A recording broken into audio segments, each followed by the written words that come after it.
જીવાપુરા રમણધામમાં ભાગવત કથાનો પ્રારંભ થયો। કડીથી ભવ્ય પોથીયાત્રા યોજાઈ હતી, જેમાં સંતો, મહંતો અને શ્રાવક ભક્તો મોટી સંખ્યામાં ઉપસ્થિત રહ્યા હતા। Story report by Mahendra Gajjar Mandal. આજથી આ જીવાપુરા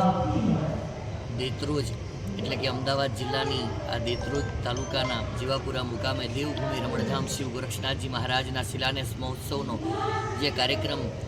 જે આજથી શુભ પ્રારંભ સૌ સંતોના હાથે જે અહીંયા નિર્માણ થવા જઈ રહ્યો છે, જે આજે વિશિષ્ટ જે સંતોની ઉપસ્થિતિ રહી એવા અમારા નાથ સંપ્રદાયના એવા જેને સર્વોપરી ગણાય એવા યોગી રાજા નિર્મલનાથજી મહારાજ એમની પણ ઉપસ્થિતિ અહીંયા રહી। એથી વિશેષ જાલોર મઠથી યોગી મોહનનાથજી મહારાજની પણ ઉપસ્થિતિ રહી અને મારી સાથે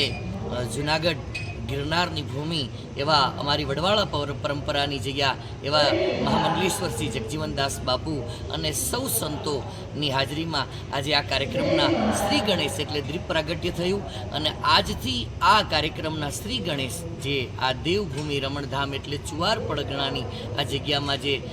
શિલાન્યાસ યોજાવા જઈ રહ્યો છે અને માના મુખેથી આજથી જે કથાના પ્રારંભ થઈ રહ્યા છે। હું અહીંયા યોગી બાલકનાથ આ જગ્યાના મહંત તરીકે હું આ વિસ્તારને નહીં પણ સમગ્ર ગુજરાતની જે જનતા છે એ દરેકને હું વિનંતી કરીશ કે આવો સનાતન પરંપરા સાથે જોડાઈએ અને જ્યાં ટુકડો ત્યાં હરી ઢુકડો, જે આપણા સંતોએ જે ટુકડાની પરંપરાને જે બહુ મોટી બનાવી છે એ ટુકડો ત્યાં હરી ઢુકડો એવી સનાતન પરંપરાની જે આ પંક્તિ આપણા સૌ સંતોએ સાર્થક કરી છે। તો વિશેષમાં આ પરગણાની આ વિસ્તારની દરેક ધાર્મિક ભક્તોને હું વિનંતી કરીશ, એક સાધુવાદ કરીશ કે આપ બધા બહુ મોટી સંખ્યામાં આજે આવી માના મુખેથી કથાનું રસપાન કરો। 108 કુંડી મહારુદ્ર યજ્ઞ છે, યજ્ઞના દર્શન કરો, ભોજન પ્રસાદી